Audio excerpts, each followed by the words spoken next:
에레미야 에가라 그러잖아요. 그래서 여러분 하나씩 공부해서 좀 알아야 될 필요가 있습니다. 에가라고 하는 의미가 뭐냐?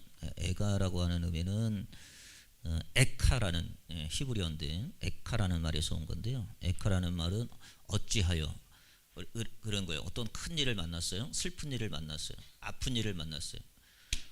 어떻게 그런 일이 있어? 어떻게 이런 일이 생겨? 어떻게 이럴 수 있어? 그런 이야기입니다. 추임새 같은 거고 감탄사와 같은 그런 의미를 가지고 있습니다. 그래서 어떡하다가 그렇게 됐어요. 그런 거 있잖아요. 그러한 어투고 또 그러한 또 이야기입니다. 그래서 이 에가라는 말은 어찌하여라는 말이고 어떻게라고 하는 의미, 비탄하고 그 슬픔을 강조하는 그러한 말이 에가입니다. 그래서 이 에가라고 하는 말을 다른 말로 그냥 표현을 하면 뭐냐면 슬픔의 노래라고 하는 말입니다. 에레미야가 어떻게 이럴 수 있는데 그럴 줄 알았는데 어떻게 이럴 수 있느냐, 어떻게 하다가 이렇게 되냐, 어떻게 하다가 이렇게까지 될 수 있느냐고 비통해하면서 그가 부른 노래가 바로 에레미야 에가라고 하는 거죠. 에가라고 하는 것을 한번 볼게요. 에레미야 에가는 언제 기록이 됐냐면 북이스라엘은 722년에 망하고 남유다는 바벨론에 의해서 786년에 망할 때거든요. 그러니까 에레미야 선지자는 어떤 선지자냐면 남유다가 바벨론에게 완전히 멸망당하는 현장을 목격한 선지자입니다. 지금 말하자면 우리 저렇게 이제 전쟁이 일어나죠.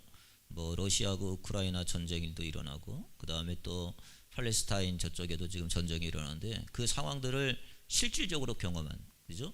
실질적으로 경험하면서 비탄해하면서 통해하면서 그야말로 고통 속에서 그걸 여러분 비참하잖아요. 그걸 실질적으로 목격을 했으니 얼마나 마음이 아프겠어요. 그렇죠? 그래서 실질적으로 예루살렘 하나님의 성전이 파괴가 되고 그 다음에 예루살렘 그 모든 성들이 집들이 다 파괴가 되고 완전 다 쑥대밭이 되고 무너지는 것을, 그리고 또 하나는 뭐냐면 이스라엘 백성들이 이제는 바벨론에 의해서 무력에 의해서 포로로 끌려가는 것을 직접 에레미야 눈으로 목격을 한 거예요. 그런 목격을 하면서 쓴 게 뭐냐면 에레미야 에가입니다. 그러니까 비참하죠. 실질적으로 그 아픔, 상처, 고통, 정말 말할 수 없는 비극, 이런 상황들을 목격을 하면서 그것을 기록한 책이 에레미야 에가입니다. 지금도 마찬가지입니다. 지금도 이스라엘 가면 통곡의 벽이 있듯이 통곡의 벽에 많은 유대인들이 거기 와서 기도를 하죠. 거기서 기도를 하는데 지금도 에레미야 에가를 읽고 거기서 기도하는 그런 유대인들을 우리가 많이 보게 됩니다. 지금도 여전히 그 아픔이 지금도 여전히 상기하면서 그런 고통을 한번 같이 느끼는 그러한 의미를 가지고 있습니다. 그래서 통곡의 벽 앞에서 이렇게 에레미야 에가를 읽고 또 기도문을 읽으면서 기도하는 그런 모습들을 우리가 보게 되죠. 에레미야 1장 1절에 보면 이렇게 되어 있습니다. 에레미야 1장 1절에 보니까 슬프다 이 성이여 그랬는데, 슬프다 이 성이여, 그러니까 아까 얘기했듯이 예루살렘 성이 이제 무너지는 거죠. 성전이 무너지고 그 다음에 온 도성이 다 파괴가 되어지고 이스라엘 백성들은 바벨론에 의해서 무력에 의해서 이제 포박되어서 이제 끌려가고 바벨론으로 끌려가고 그런 환경들이죠. 그래서 슬프다 이 성이여 이렇게 얘기합니다. 슬프다, 에레미야 성 보면서 슬프다 이 성이여. 그러니까 이 성이여 그랬는데 이 성은 뭘 말하냐면 예루살렘을 이야기하죠. 예루살렘은 우리가 잘 알듯이 예루살렘이라는 말 자체가 평화의 도시라거든요. 평화의 도시가 완전히 무슨 도시가 됐어요? 네, 완전히 평화의 도시가 아니라 완전히 절망의 도시가 되어버렸고요. 황폐한 도시가 되어버렸고요. 무너져버리는 도시가 된 거예요. 그러니까 이거를 여러분들이 왜 에가를 배우냐면, 이걸 왜 우리가 본문을 배우냐면, 이제는 에레미야가 소망을 잃어버렸어요. 소망이라는 걸 이제 다 끊어졌어요. 살 소망이 없어진 거죠. 그럼에도 불구하고 이 바벨론에 의해서 모든 것이 무력화로 다 무너지고 끌려가고 모든 것이 파괴됐음에도 불구하고, 그럼에도 불구하고 에레미야가 소망을 갖게 되거든요. 그래서 여러분들도 마찬가지죠. 어느 때에 따라서는 완전히 다 무너질 때가 있어요. 정말 기대하고 평화의 도시인 것처럼 여겼는데 그 모든 것이 정말 한순간에 무너지는 경험을 한단 말이에요. 그러면은 찾아오는 게 뭐냐면 절망이고 낙심이란 말이죠. 그럼에도 그 순간에 에레미야는 뭘 놓치지 않았냐면 소망을 놓치지 않았죠. 그래서 믿음의 반응은 뭐예요? 소망이라는 거죠. 그래서 소망을 가장 적절하게 표현하는 게 뭐냐면 에레미야 예가입니다. 그래서 제가 에레미야 예가의 본문을 가지고 왔고 이걸 통해서 우리가 소망이 무엇인지를 같이 보게 되죠. 그래서 이 성이 다 무너졌는데 저기 뭐라 그러냐면 에레미야가 이렇게 얘기하죠. 슬프다 이 성이여. 전에는 사람들이 많더니 이제는 어찌 그리 적막하게 앉았는고. 전에는 그렇게 사람들이 많았었는데 지금은 사람들이 다 없어져 버리고. 전에는 열국 중에 크던 자가 이제는 과부가 되었고, 전에는 열방 중에 공주였던 자가 이제는 강제 노동을 하는 자가 되었구나 라고 하면서 비통함을 토해냅니다. 그런데 이 성이라고 할 때 이 성은 지금은 예루살렘 성전이 있는 곳이고, 이 전에는 구약에서는 여기가 어디였냐면은 모리아 땅입니다. 아브라함이 이삭을 어디에 버려요? 모리아 산에다 같이 바치잖아요. 거기가 예루살렘 성전입니다. 그 자리가 바로.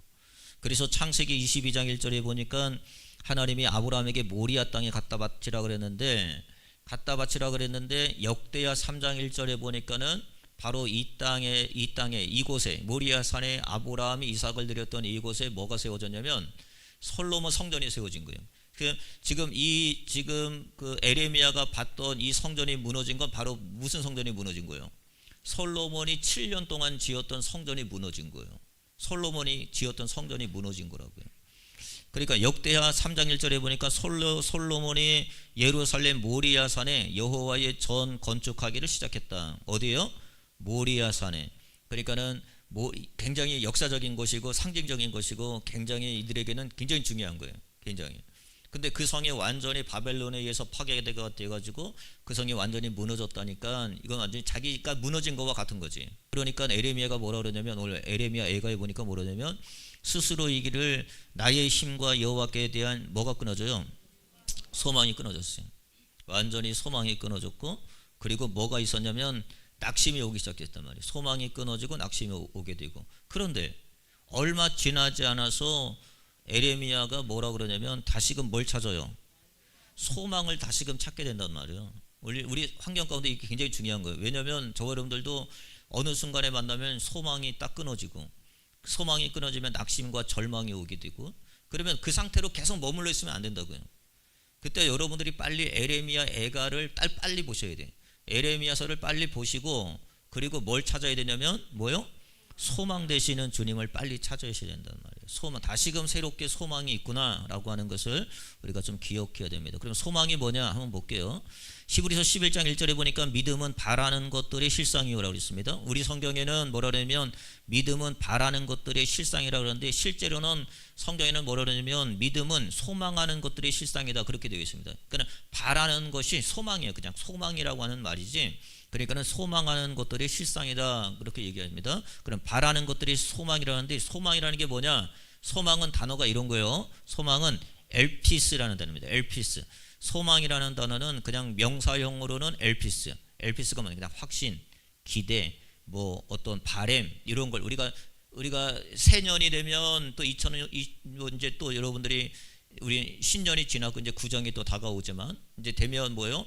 소망이 있죠. 그죠? 2025년에 소망이 있고, 가정의 소망이 있고, 사업장의 소망이 있고, 여러분 일터의 소망이 있고, 자녀의 소망이 있고, 소망이 있잖아요. 그런데 그 항상 이런 기억하셔야 됩니다. 그 소망은 뭐가 되면 명사형이 되면 안 되고, 그게 우리 안에서 동사가 돼야 돼요. 동사는 뭐예요? 우리 안에서 실질적으로 움직이는 거예요. 실질적으로 일하는 거예요. 우리가 영어도 마찬가지예요. 영어도 우리가 이제 주어, 동사, 그 다음에 뭐 부어, 목적어 뭐 이렇게 나가듯이 우리도 반드시 뭐가 있어야 되냐면 뭔가 일이 있어야 돼. 움직이는 게 있어야 돼. 그래서 이 엘피조라고 하는 단어는 이제 동사형인데요. 동사는 뭐냐면 바라다, 원하다, 소망을 두다, 확신하다 라고 하는, 실질적으로 내 안에서 실제적으로 역사하는 거예요. 그래서 엘피스라고 하는 이 명사형은 그냥 바램 정도, 그냥 원함 정도, 그냥 소망 정도, 그냥 그거 우리가 보통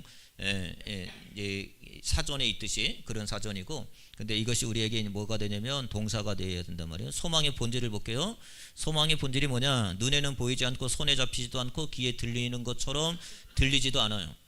그러니까 실질적으로는 현실적으로는 눈에 보이는 것도 없고, 실질적으로는 손에 잡히지도 않고 귀에 들리는 것, 귀에 들리지도 않지만 뭐냐면 이 엘피스는 반드시 뭐냐면 반드시 이루어질 것을 확신하며 실제처럼 믿는 걸 뭐라고 하냐면 소망이라고 그러는 거예요. 이거를 성경의 소망, 엘피조라고 하는 거예요. 그러니까 눈에 보이지도 않아요. 손에 잡히지도 않아요. 귀에 들리지도 않아요. 그런데 실질적으로 그것이 이루어질 것이라고 하는 확신을 갖는 게 뭐예요? 그게 엘피스예요. 그게 소망이에요. 근데 우리가 가지고 있는 소망은 다 어떤 소망이냐면 막연한 기대, 그냥 막연한 어떤 기대. 이건 소망이 아니에요. 이건 소망이 아닙니다.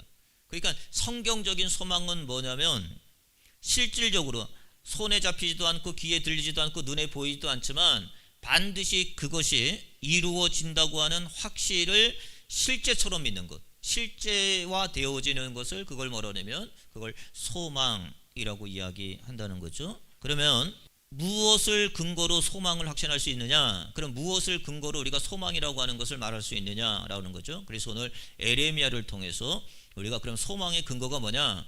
눈에 보이지도 않고 손에 잡히지도 않고 귀에 들리지도 않는데 그것을 어떻게 확신하면서 그걸 내가 소망할 수 있느냐라고 하는 것을 에레미야를 통해서 우리가 한번 그 근거를, 소망의 근거를 찾아보자라고 하는 거죠. 오늘 말씀은요. 자, 에레미야는 일찍이 하나님이 그 모태에서부터 부르셨다라고 이야기합니다. 에레미야는 특별히 그래서 하나님이 모태에서부터 조성하시고 모태에서 부르시고 모태에서 하나님이 계획하신 그런 일들이 있어요. 여러분도 마찬가지예요. 오늘 여기 민주자매 아까 얘기했지만 하나님의 태도 마찬가지예요. 하나님의 모태에서부터 하나님이 조성하시고 하나님 모태에서부터 하나님이 주신다는데 에레미야도 마찬가지입니다. 에레미야는 어떤 뭐 성장을 통해서 그가 하나님의 부름을 받고 그런 것이 아니라 하나님이 택정, 어렸을 때부터 하나님이 그를 택정하시고 하나님의 선지자로, 하나님의 사역자로 하나님이 부르신 것을 보게 됩니다. 에레미야 1장 5절 볼게요. 내가 너를 모태에 짓기 전에 너를 알았고 이미 짓기 전에 하나님이 알았고. 그죠? 응답이 하나님이 미리 안 거죠. 하나님이 미리 아시고 하나님이 이 가정에 하나님의 선물로 하나님이 주신 것처럼 에레미야도 마찬가지죠.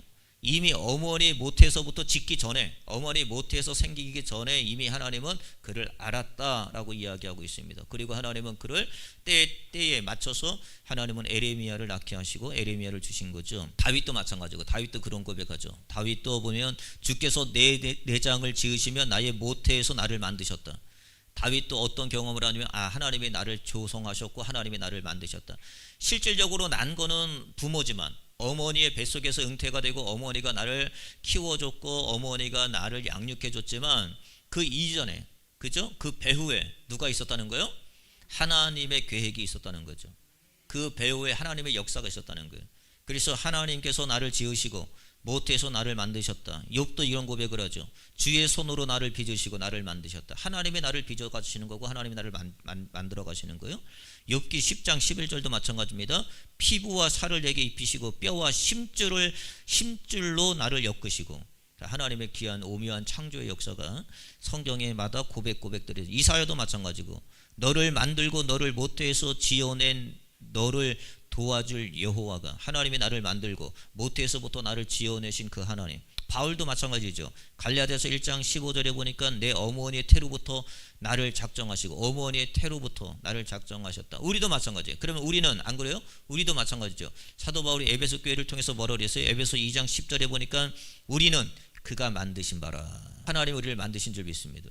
그러면 이제 에레미야가 활동을 합니다. 에레미야가 선지자로서의 활동을 하는데 에레미야는 약 40년 목회를 합니다. 40년 동안 선지자 사역을 하는 게 에레미야이잖아요. 그래서 에레미야는 왕이 5번 바뀔 때, 남유다가 왕이 5번 바뀔 때까지 에레미야는 끝까지 사역을 했어요. 그래서 남유다가 망하고 나서 그 현장에 머물러 있으면서도 여전히 사역을 했던 자가 누구냐면 에레미야입니다. 그래서 남유다가 망할 때, 바벨론으로 끌려갈 때 그걸 목격하고 그것을 다 목도하고 그리고 그것을 이제 글로 남기는 그런 일을 했거든요. 그래서 우리가 대부분 보면 그냥 이렇게 아세요. 그냥 뭐 성경 공부하듯이 요시야, 요아스, 그 다음에 여호야김, 여호야긴, 그 다음에 히드기야는 바벨론에 와가지고 두 눈을 빼가지고 그가 끌려갔다 그랬잖아요. 성경에 보니까는 시드기야는 두 눈이 빼진 상태에서 그가 포박이 되어서 쇠사슬을 묶여서 끌려갔거든요. 그걸 다 에레미야는 목격을 했고 에레미야는 그걸 다 봤다라고 성경은 이야기하고 있습니다. 그래서 약 한 40년 동안, 그래서 예루살렘의 멸망 586년에 멸망하는데 이 멸망까지 다 목격을 했던 선지자가 에레미야고요. 그리고 여전히 멸망 이후에도 남유다에 남아있는 그 똑똑한 자들, 그냥 있는 자들은 다 데리고 가는데 여전히 좀 병든 자, 이런 연약한 자들은 놔뒀거든요. 놔둔 자들을 위해서 또 하나님의 말씀을 전했던 그런 선지자입니다. 그럼 에레미야가 무슨 말을 전했느냐? 그냥 세 가지만 요약해서 말씀드릴게요. 다 우리가 뭐 할 수는 없으니까 짤막하게 이제 요약만 해드릴 테니까요.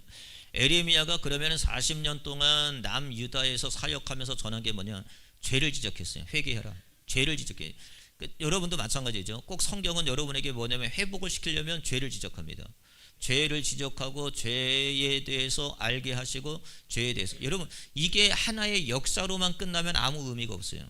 여러분들이 지금 에레미야의 메시지를 여러분이 하나님의 말씀으로 들어야 됩니다.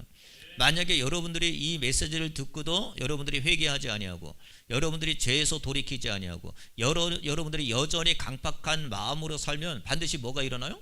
하나님이 바벨론을 통해서 예루살렘의 모든 죄를 심판하셨듯이, 우리 하나님은 여러분 꼭 아셔야 됩니다. 우리 하나님은 사랑의 하나님이시기 전에 하나님은 심판의 하나님이시, 하나님은 공의의 하나님이에요. 그래서 하나님이 공의하기 전에, 하나님이 심판하시기 전에 여러분들에게 먼저 뭐를 촉구하느냐? 하나님의 회개를 촉구하는 거예요. 죄를 촉구하시는 거예요. 그런데 그것을 듣지 못해, 그것을 깨닫지 못해, 그것을 알지 못해, 오히려 더 강팍하게 해. 그럼 어떤 일이 벌어져요? 반드시 하나님은 뭐예요? 심판을 하신다는 거예요. 그 메시지가 바로 에레미야의 메시지예요. 여러분도 마찬가지죠. 하나님의 죄를 지적하고 회개를 촉구하고 여러분들에게 강팍하지 말고 돌아올 것을 하나님이 권면하면 여러분들이 이 메시지를 듣고 여러분들이 죄를 회개해야 되고 하나님께 돌아와야 되고 하나님의 심판과 하나님의 공의가 무서운 줄 알고 주님 앞에 자복하는 자가 되어야 되는 거예요. 그런데 여전히 우리는 이게 말씀으로 그쳐서 죄를 지적하면 오히려 깔보고, 오히려 회개하라 그러면 조롱하고, 오히려 하나님 앞에 나오라 그러면 무시하고, 그러면 결국은 뭐가 되냐면 하나님의 심판을 피할 수 없다는 거예요. 여러분들이 안 그럴 것 같죠?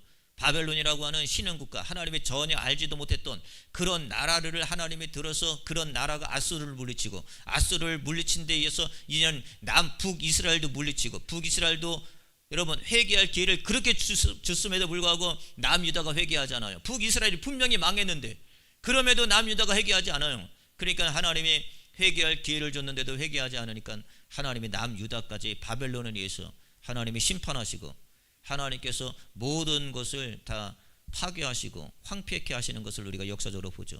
자, 죄를 지적하죠. 에레미야 2장 13절 볼게요. 내 백성이 두 가지 악을 행하였으니 곧 그들이 생수의 근원을 버린 것과, 죄를 무슨 지적하느냐? 생수의 근원을 버리면 안 된다는 거예요. 생수의 근원을 버린 것과 스스로 웅덩이를 판 것, 두 가지인데요. 자 보세요. 생수의 근원을 버렸다라고 하는 말이 뭐냐? 생수의 근원은 공급자를 버렸다는 거예요. 공급자를 버리면 어떻게 됩니까? 원천자, 제공자를 버렸다는 거예요. 스스로 궁덩이를 팠다는 말은 무슨 말이냐? 자신의 노력과 방법으로 의지하고 살려고 하는, 하나님 의지하지 아니하고 말씀 의지 아니하고 자신의 노력과 방법으로 살려고 하는, 그러니까 결국은 뭐가 오느냐면 영적인 결핍이 찾아오게 되는 거고. 그래서 뭐래? 죄를 지적하는 거예요. 생명의 근원을 너희들이 버렸느냐? 스스로 웅덩이를 너희들이 팠느냐? 그건 안 된다는 거예요. 죄를 지적하죠. 그럼에도 돌아오지 않죠. 그리고 에레미야는 회개를 선포해요. 회개. 니들이 죄를 이제 직시를 해줘요. 죄라고 하는 것을 직면을 해줘요. 그러니까 반드시 성도는 뭐가 되면 죄라고 하는 것을 때에 되면 직면을 해줘야 돼. 당신 그거 죄입니다. 벗어나면 벗어난 것을 직면을 해줘야 되고, 직면을 해줘야 뭐 할 수 있어요? 회개할 수 있는 거예요. 그래서 에레미야는 이스라엘 백성들의 두 가지, 남유다 이스라엘 백성들의 두 가지를 직면을 해줬어요. 뭘 직면해요? 너희들이 생명의 근원을 버렸다. 공급자를 버리고 어떻게 살아요? 생명의 근원이 되시는 그분을 버리고 어떻게 살 거예요? 또 하나는 자기심으로 살려고 그래요. 자기심으로 살려면 안 되죠. 우리는 하나님의 은혜로 살아야죠. 하나님이 날마다 때를 따라 돕는 은혜를 부어주셔야 살 수 있는 거지. 하나님의 은혜를 무시하고 어떻게 자기심으로 삽니까? 그러니까 하나님이 이스라엘 백성들의 죄를 직면을 시켜줘. 너 이거 죄다. 그리고 하나님은 뭘 하냐면 에레미야를 통해서 회개를 촉구하십니다. 회개해라. 그러면 우리는 그 죄를 직면을 받았으면 뭐 해야 돼요? 회개해야 됩니다. 여러분 회개해야죠. 날 째려보지 말고 왜 나를 째려봐요? 직면을 해줬으면 하나님 앞에 회개해야지. 예? 때로는 죄를 죄인지도 모르고 살아가는 사람 있잖아요. 그렇지만 그 죄를 정확하게 직면해주고 알게 해주고 깨닫게 해주고, 그리고 뭐냐면 회개를 촉구하는 거예요. 에레미야 3장 13절 보니까 너는 오직 내 죄를 자복하라. 뭔 죄를 자복하라는 거예요? 생명의 근원을 떠난 거, 너 힘으로 살려고 했던 거, 그렇게 살면 안 된다라고 하는 것이죠. 자, 에레미야 3장 14절도 마찬가지죠. 여호와의 말씀이니라 배역한 자들아 돌아서라. 돌아오라는 거예요. 그래서 첫 번째는 죄를 직면해주고, 두 번째는 회개를 촉구하고, 그러면서도 불구하고 회개하지 않으니까 다시 한번 에레미야는 눈물로 호소를 합니다. 눈물로. 왜냐하면 반드시 회개의 기회를 주는데 회개하지 않으면 뭐가 있어요? 반드시 하나님의 공의의 심판이 있으니까. 에레미야는 그걸 아는 거죠. 그죠? 엄청난 심판이 기다리고 있고, 엄청난 심판이 대기하고 있고, 엄청난 심판이 하나님의 진노가 있다고 하는 사실을 에레미야는 아는 거예요. 그러니까 그걸 알기에 에레미야는 뭐예요? 그냥 방관하지 않아요. 방관하지 않습니다. 그냥 놔두지 않아요. 입 다물지 않아요. 그러니까 에레미야는 더 뭐래요? 하나님의 말씀을 가지고 저러면 안 됩니다. 하나님. 눈물로 호소하는 거예요. 눈물로. 그래서 에레미야는 뭐냐면 눈물의 선지자라고 그래요. 눈물의 선지자.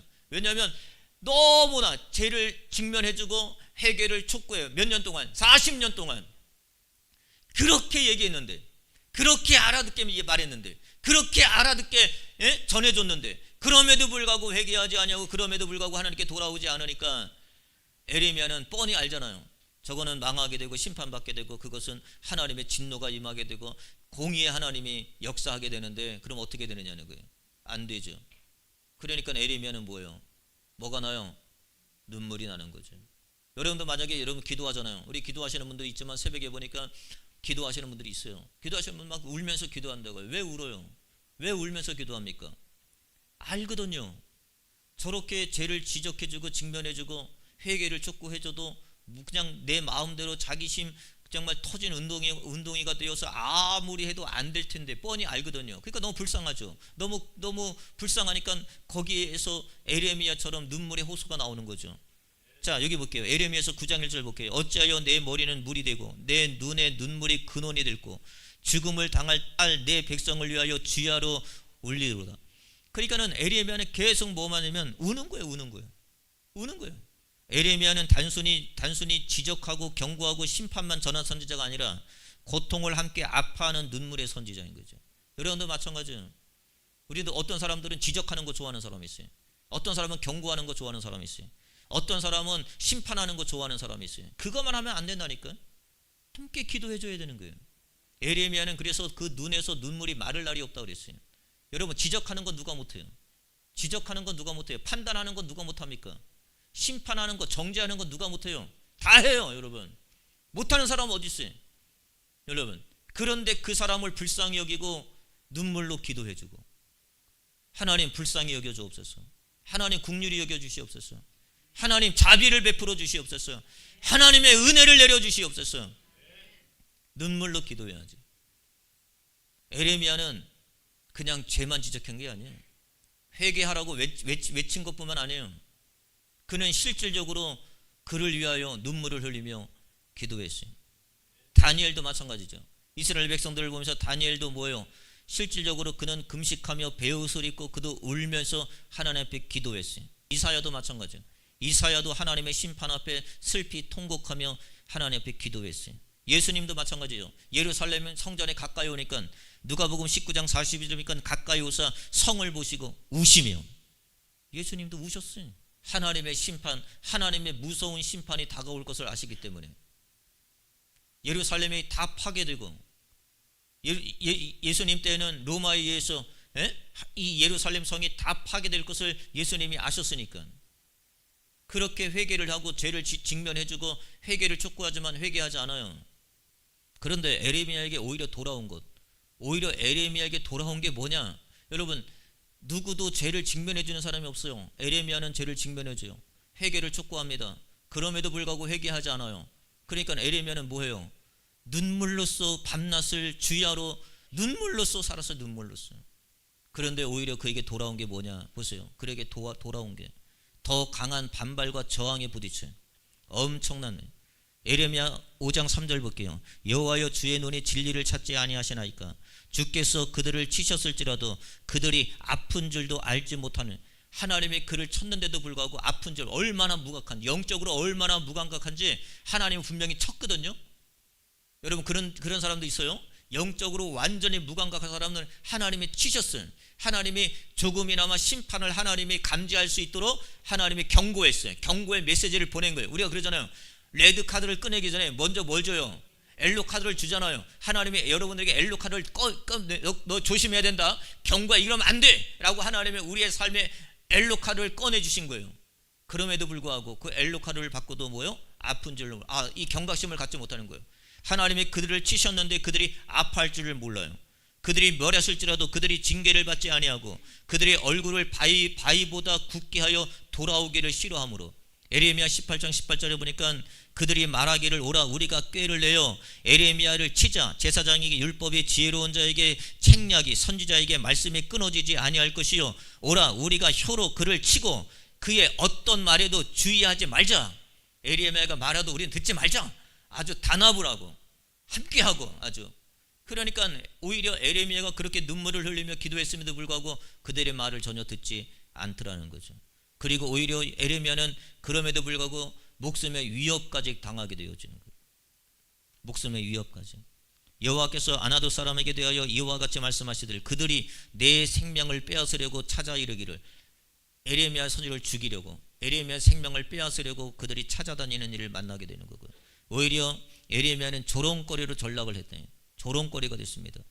에레미야 20장 7절 9절 말씀 볼게요. 여호와여 주께서 나를 권유하심으로 내가 그 권유를 받았사오며 주께서 나보다 강하사 이기셨으므로 내가 조롱거리가 되니 사람마다 종일토록 나를 조롱하나이다. 내가 종일토록 치욕과 모욕거리가 됨이니라. 오히려 여러분 그렇게 좋은 얘기해주고 권면해주고 직면해주고 회개를 촉구해주고 눈물로서 기도해줬는데 오히려 돌아오는 건 뭐예요? 오히려 돌아오는 거는 치욕. 내가 언제 너보고 기도해달라 그랬느냐? 막 이런 그런 거죠. 야 됐다 뭐 너가 기도 안 해줘도 된다 막 이러면서 막 아주 뭐 조롱거리를 일삼고 모욕거리가 되어지고 얼마나 그러는지 몰라요.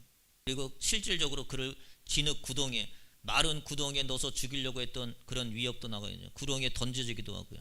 그래서 에레미야는 뭐냐면 에레미야 3장 17절에 보니까 주께서 내 심령에 평강이 멀리 떠나게 하시고 이제 평강을 점점 잃어가는 거죠. 그래서 에레미야는 뭐냐면 그래서 절망에 빠진 거예요. 에레미야서 3장 18절 볼게요. 스스로 이르기를 나의 힘과 여호와에 대한 내 소망이 끊어졌다. 소망이 끊어졌어요. 여러분 소망이 끊어지면 어떻게 해? 이제 절망이지. 소망이 끊어지면 자 보세요. 소망이 끊어지면 뭐냐면 절망이에요. 그런데 성경에 보니까 오늘 본문에 보니까 뭐라 그러냐면 이제 지금 전후까지 사정까지 다 얘기했어요.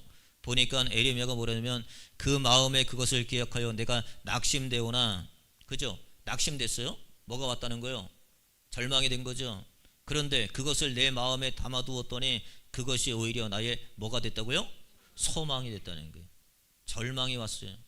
그런 절망 가운데서도 뭘 찾았어요? 그러면 소망이 왔어요. 그러면 소망의 근거가 뭐냐는 거예요. 이게 중요한 거죠. 여러분도 여러분이 소망이 있죠. 근데 그 근거가 뭐예요? 근거가 명확해야 되죠.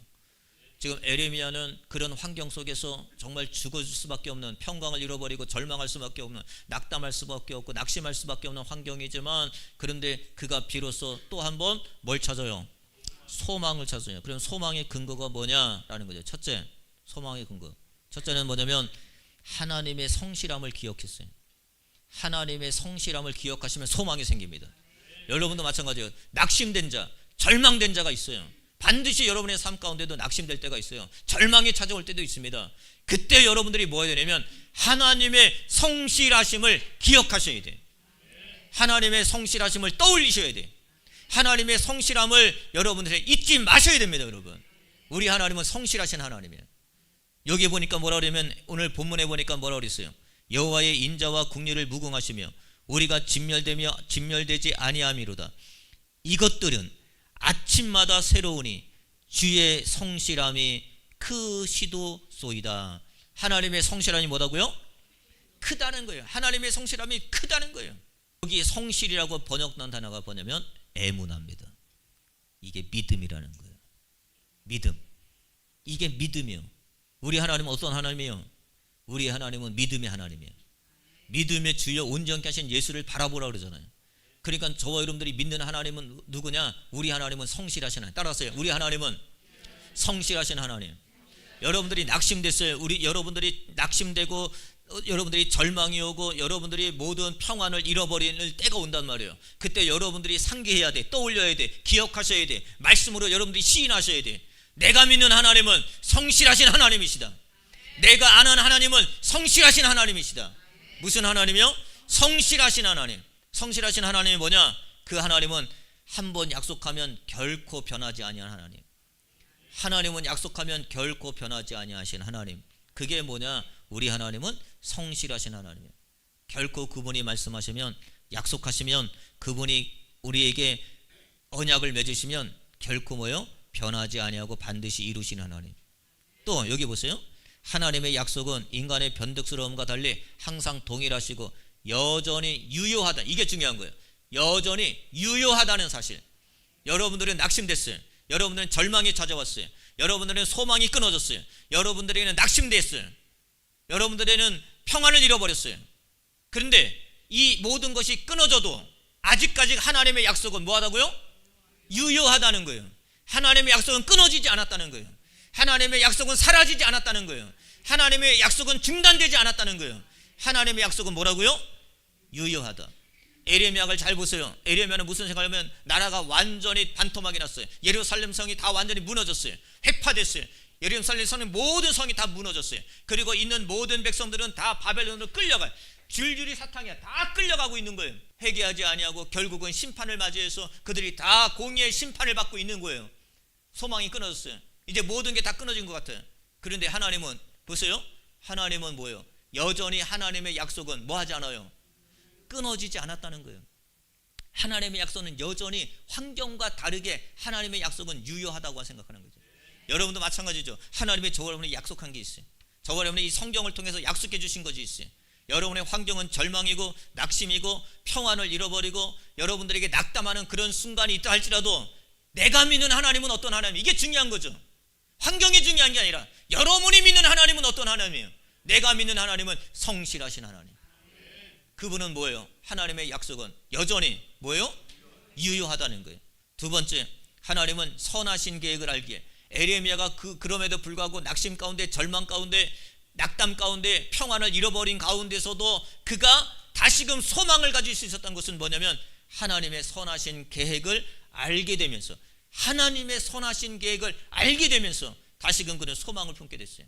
무슨 계획이냐? 이런 거죠. 에레미야 애가 3장 18절에서 소망이 끊어졌다고 고백했죠.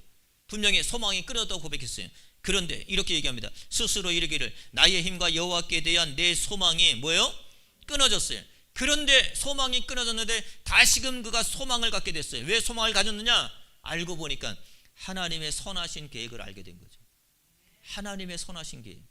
자, 하나님의 선하신 계획이 뭐냐? 자, 에레미야 29장 11절 볼게요. 여호와의 말씀이니라 너희를 향한 나의 생각을 내가 아나니 평안이요 재앙이 아니라 너희에게 미래와 희망을 주는 것이니라. 에레미야 29장 10절도 마찬가지입니다. 여호와께서 이와 같이 말씀하시니라 바벨론에서 70년이 차면 내가 너에게로 돌보고 너의 선한 말을 너희에게 성취하여 너희가 이곳으로 다시금 뭐요? 돌아오게 하리라. 아, 하나님의 계획이 있었구나. 뭐예요? 이것도 이 과정이 다 뭐예요? 하나님의 선하신 계획이 있다는 거예요. 여러분, 이 과정에 하나님의 계획이 있다는 거예요. 그래서 이 과정 속에서 뭐냐면 이것은 뭐예요? 재앙이 아니라 이것은 뭐예요? 평안이고 이것은 우리에게 미래에 주는 뭐라고요? 희망이다라고 하는 사실을 알게 되는 거죠. 그래서 여러분 이 과정 속에서 낙심할 수밖에 없고 절망할 수밖에 없고 평안을 잃어버릴 수밖에 없고 낙담할 수밖에 없어요. 그런데 다시금 에레미야가 소망을 가질 수 있었던 것은 뭘 알았어요? 하나님의 선하신 계획을 알았기 때문이라는 거예요. 자, 그래서 하나님의 선하신 계획은 뭐냐? 현재의 고난이 끝이 아니다. 미래를 위해서 하나님의 선한 계획이 있다. 에레미야는 이 사실을 알게 되는 거죠. 여러분 반드시 여러분 아셔야 됩니다. 현재의 고난이 끝이 아니다. 따라서 현재의 고난이 끝이 아니다. 미래를 위한 선한 계획이다. 아멘. 하나님의 미래를 위한 선한 계획이라는 거예요. 이 사실을 에레미야는 알았단 말이에요. 그래서 그가 절망 가운데서도 뭘 가져요? 소망을 갖게 되는 거죠. 세 번째, 하나님의 이끄시는 새 날이 올 것을 믿고 있었어요. 새 날이 올 것을 믿었기 때문에 그는 뭐가 있었냐면 소망이에요. 여러분도 보세요.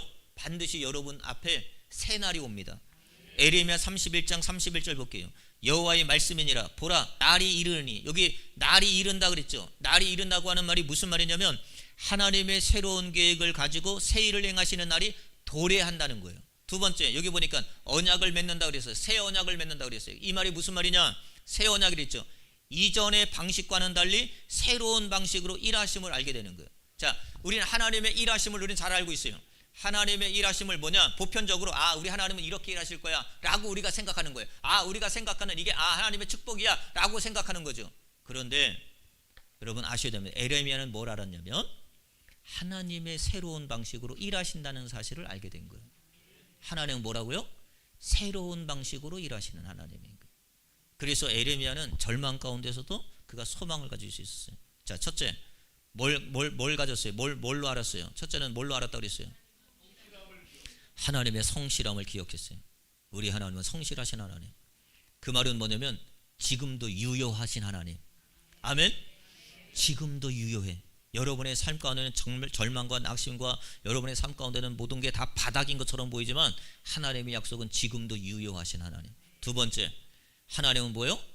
선한 계획을 갖고 계시는 하나님이라는 거예요. 우리가 볼 때는 이게 다 무너진 것 같고 다 낙심된 것 같고 다 절망인 것 같은데 우리 하나님은 새로운 계획을 가지고 계신 하나님.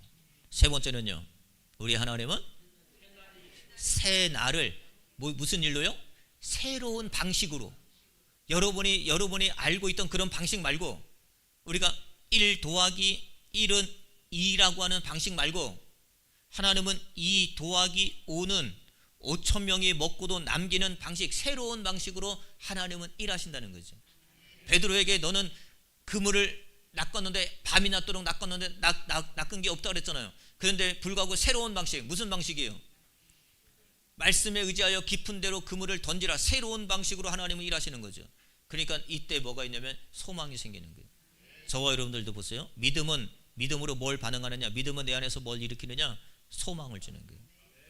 소망, 절망 가운데서, 낙심 가운데서, 평안을 잃은 가운데서도 하나님의 약속을 믿고 하나님은 반드시 여러분의 삶 가운데 새로운 방식으로 일하십니다.